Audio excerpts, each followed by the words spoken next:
माझे नाव आहे आदिराज गोवर्धन पवार. मी सादर करीत आहे रडू नको बाळा, रडू नको बाळा.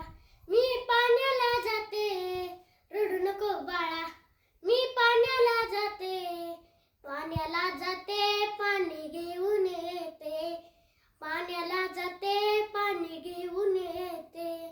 नोन्याचा गुळा तुला खायला देते, नोन्याचा गुळा तुला खायला देते. खायला देते, पाणी घेऊन येते. खायला देते, पाणी घेऊन येते. सोन्याचा भोरा तुला खेळायला देते, सोन्याचा भोरा तुला खेळायला देते. खेळायला देते, पाणी घेऊन येते. खेळायला देते, पाणी घेऊन येते. रडू नको बाळा, मी पाण्याला जाते, रडू नको बाळा. मी पाण्याला जाते, पाण्याला जाते,